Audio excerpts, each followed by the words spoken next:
Hello there. My name is Roy Blatchford. I'm the general editor of the A to Z series, which you can see on the screen. And the series is a collection, a compendium of titles ranging from good governance to great classrooms, from school leadership to primary maths, to student well-being, to school improvement, addressing disadvantage, independent school leadership, trust leadership. So something for everyone. And as part of this series, I'm doing a number of interviews with some of our distinguished authors who in their own right write in other contexts, speak in other contexts. And I'm delighted this afternoon to be working with Rachel Macfarlane, who is the author of The A to Z of Diversity and Inclusion. Over briefly to you, Rachel, just to give yourself an introduction, please. Well, Roy, I started out as a secondary teacher many years ago and taught in and around London for about 35 years, 16 years of which I was the head teacher of three contrasting schools. Came quite late to primary, but my final headship was of a brand new all-through school, so a three-form entry primary feeding a sixth-form entry secondary. And then a couple of years before the pandemic, left teaching in the classroom to go to be a director of education services for HFL Education, a big school improvement organisation, where I led a team of about 100 advisors and consultants working with leaders and classroom practitioners in all the Hertfordshire schools and well beyond that as well. So very much immersed in school improvement with primary, secondary, nursery, mainstream, special. And over the years have led various school improvement programs for head teachers and leaders, particularly looking around the features and characteristics of really great schools and how we can create high performing cultures for all learners to thrive. And so have become an author of about 6 or 7 different books, some of which I've written on my own, some of which I've co-collaborated with others on, including obviously the book that I wrote for your A to Z series. Now I'm an independent education consultant, so I spend my time doing a mixture of writing, delivering keynotes, doing school improvement work with individual schools, trusts, dioceses, local authorities, and continuing to look at how we can better serve particularly underserved learners and create high performance cultures for everyone. Thanks, Rachel, for that introduction. We're going to do a kind of a bit of a bonus on this particular broadcast. In other ones, we've focused on one particular book, the A to Z in this case, of diversity and inclusion. But Rachel's also got a new book coming, which is launching in the next couple of weeks. So I thought we'd take advantage of doing a little bit on A to Z first, and then moving on to your second book. So listeners are getting a kind of a double sense of value. Look, as far as the A to Z of diversity and inclusion is concerned, on the back cover we wrote together, "Great educators recognize how diversity enriches their organization. They have an ambition for every learner." To be seen, represented, and included, for their needs to be met and any barriers they are experiencing to be understood, tackled, and overcome. And then you write, particularly from experience of schools you've led, to achieve this requires dogged determination, relentless and forensic focus, and unwavering optimism and energy. And I've heard you speak on a number of platforms, and there are two chapters in particular I thought we might dip into, and perhaps we'll take each in turn. You've chosen in the A to Z, C for cavalcade and L for language. And I wonder whether we just might dip into each of those and say, why did you choose cavalcade and what's it all about? It's an unusual title. And perhaps more obviously, language, but I know you always have interesting things to say about them. So in relation to inclusion and diversity, in the first part of our broadcast, cavalcade, and over to you. So, Roy, we've seen for many, many years, probably since time immemorial, that schools achieve very different outcomes for different types of learners. And whilst many schools celebrate rightly children who thrive in their schools and progress really well and achieve very great academic outcomes, there's often a tail to a cohort. And we see nationally every year about a third of learners fail to reach expected standards in their SATs tests at the end of primary and reach standard passes in their English and maths GCSEs at the end of secondary. And when we look at underserved learners as measured by pupil premium eligibility, free school meals eligibility, that's more like half of learners. It's something that I wrote about in one of my books, Obstetrics for Schools, the lessons we can learn from the field of obstetrics around safely delivering children into the world from primary to secondary, from secondary to higher education and out into the wider world. I've always believed as a teacher and a leader that it is possible to safely deliver just about every learner in a mainstream school through the passage of school. But it's not easy. There are some learners who are surrounded by a cavalcade of support and protection that guides them seamlessly and effortlessly almost through their journey of education, whether it's 7 years or 14 years. And those children, almost like a sort of VIP traveling through central London in the rush hour, have the roads to themselves. They're surrounded by almost the equivalent of police outriders showing the way ahead of them and following up, flanking them behind and keeping them motivated and giving them protection on either side as well, whether that's from their parents or siblings who have external agency and connections and can give them the support and love and encouragement and home advantage of an environment in which they'll thrive, or whether it's provided by a school who sees that perhaps a learner is missing that entourage or cavalcade and fills in, becomes, the mentor, the guide, the coach, the learning sort of director there flanking by the side of the pupil to make sure that they succeed.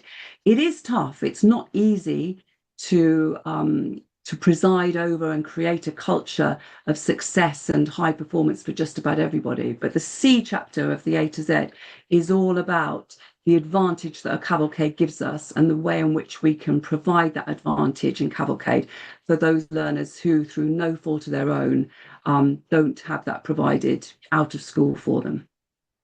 That's a great image that you've described there around the cavalcade, and I remember when I first read it, how powerful it was when you contrast it, as you just said there, that cavalcade of support for some children outside school and inside school, but for some children they don't get it outside school, and the great schools make a difference.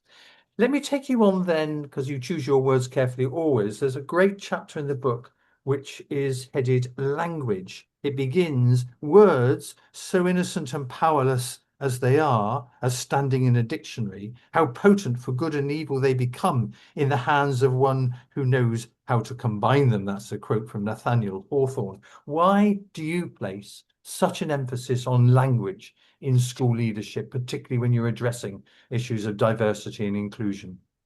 Yeah, I've just come to realize that the words that we use, the terminology that we choose, is so powerful at sending messages to young people that we educate and their families and their parents and to the staff. So we can easily convey an expectation of limitless potential and opportunity. But equally, it's possible for us, if we don't choose our words carefully, to convey messages of limited expectation. So I remember my niece coming home from her first day at sort of big school as a 5-year-old and feeding back that she was sitting on the table for the children who aren't any good at maths. And clearly, the language that her teacher had chosen had given her that impression that she was already judged as somebody who wouldn't be any good at maths. And that determined her grouping and, how she was going to learn. Many schools use the word ability. They group children by attainment, but they call them ability sets. And that language gets communicated intentionally or unintentionally to the children who are in that group and the parents of the children. And again, it conveys a sort of fixed mindset or rigidity about the potential of learners, where really, the word that should be used to describe the grouping of children according to current performance, which is a perfectly reasonable and sensible educational thing to do, should be attainment. When I was a head teacher of a brand new school, I had the opportunity to plan and design the school for a year before it opened. And obviously, I had to write literally hundreds of policies, procedures, guidelines for the school to operate effectively. And of all the policies that I wrote, in the top 5, most sort of influential and crucial to the DNA of the school was a language for learning policy, because I thought if I'm going to be appointing staff to set up this school and set a culture of high performance, we need to be really clear about the language we use around here. language of aspiration, language of equality, language of inclusion, language of opportunity, language of growth mindset, language of learning power. And so, with colleagues, we designed a policy which we reviewed and read through with literally everybody who we interviewed to join the school. And we inducted each time we took a succession of new staff into the school. We inducted them carefully on the rationale behind that.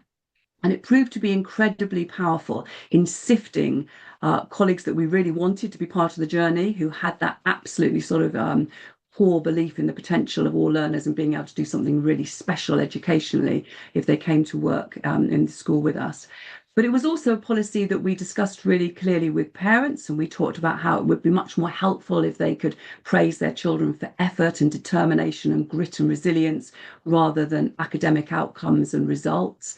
That would help their children to become more resilient and flexible lifelong learners. And Rachel, I'm Um, going to use this opportunity to say in the A to Z series, they at the end of each chapter, you've got some little tips, and then at the end of the book, there's a section 2 where people can follow up what you've just been talking to, language scenarios, and kind of rethinking how actually children dine at school, but also the interactions between them. And conscious of time, thank you very much for covering, just giving a flavour of the A to Z.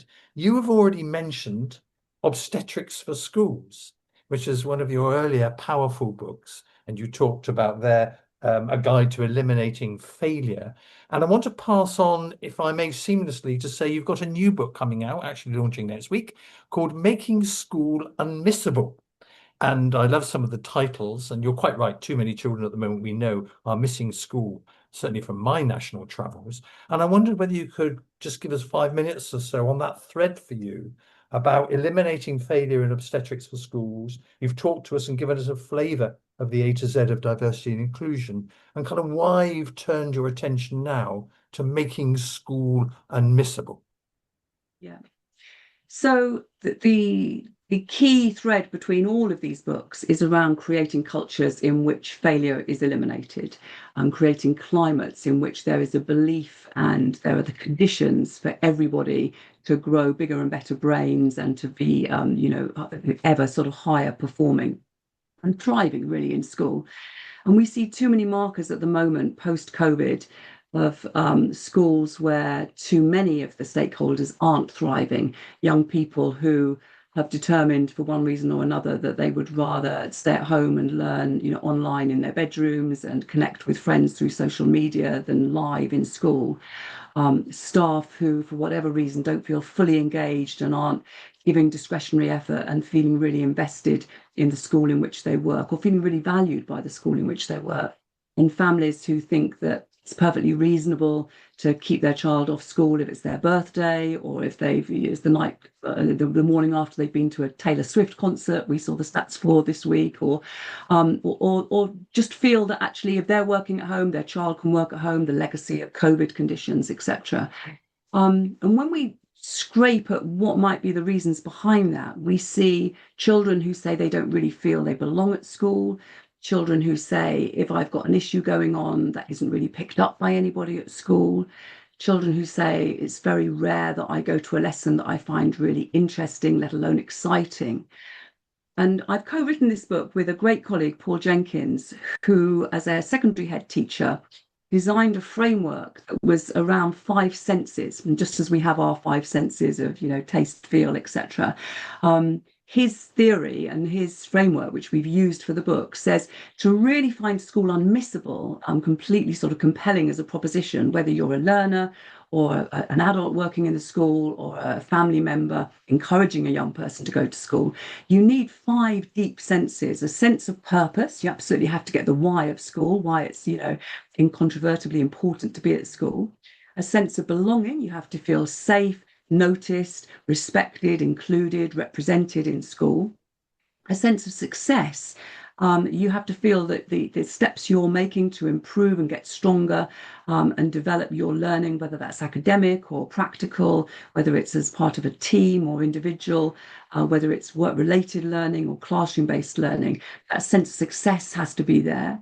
A sense of empowerment. Is school making you feel more the sort of master of your own destiny, more equipped with all the things, skills, aptitudes, dispositions, habits of mind that will help you in later life. And lastly, but really importantly, a sense of adventure.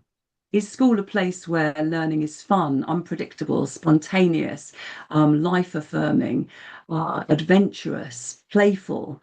And we think that in amongst all the pressure of coaching children for tests and exams and performing well in league tables and getting flying colours in inspection, often the fun, spontaneity, and adventure of school gets a bit squeezed and forgotten. And so perhaps it's, not surprising that if your birthday's coming up, your mum or dad says, I know what, we'll let you stay at home for the day. What we really aspire to is, school being a place where you want to go to celebrate your birthday and enjoy your birthday with friends and create almost a fear of missing out, that if you're not in school, you're somehow having a poor experience for it. Rachel, I don't know how long the book is. Maybe it's 180, maybe it's 200 pages, but just in 2 minutes, how many pages is it? You've got it in front of you. 209, I think. 209. Well, anyone listening to that will know that Rachel does a great line in synthesis. Thanks very much for giving us a flavour of purpose, belonging, success, empowerment, and adventure. I was in a primary school yesterday. You may have been in one and two. We had 96% attendance. And I think when I looked down that list, probably all of those were active. Equally, you and I visit secondary schools where attendance ain't so great, and it is obviously a national challenge. Thank you so much for giving us a thread through obstetrics for schools. I commend that. Of course, I commend the A to Z of diversity and inclusion. I don't have yet the cover. I shall do at the launch. But Making School Unmissable, Rachel, is a great title. If you had a final reflection around where we are as a school system at the moment and this real challenge about attendance, you've mentioned a lot of the positives there. And without going into all the detail about why too many children are missing school, is there light at the end of the tunnel, do you feel, when you go around the country? Just perhaps a final minute on that. Absolutely is, because like with all of these issues, and we saw it reflected in the recent report around NEETs, there are some children who aren't in school because of very complex, seemingly quite kind of intractable problems. But there are other children who aren't in school because of something really relatively superficial or easy to fix. I think the clue is in ensuring that every child has a deep relationship with an adult who gets to know them, who creates a safe space for them to talk about their experience and what might be putting them off coming to school. And I fundamentally believe that for many, many children, the blocker is something that is relatively easy to resolve. And the book is full of lots of practical strategies that are being adopted in schools and settings up and down the country, all around the place, with very little financial resource, no extra staff time, no sort of cost in terms of time, because we know schools are time and resource poor. But it's just about doing things in a slightly different way, a tweak or a nuance here and there, which just creates a strengthened sense of one of those five senses and can make a real difference for a young person, a member of staff, or a family. Rachel Macfarlane, thank you very much for giving us a flavour, particularly of the A to Z of diversity and inclusion in the A to Z series, but also giving us a taster of your new book, Making School Unmissable. Thanks, Rachel. Thanks, Roy.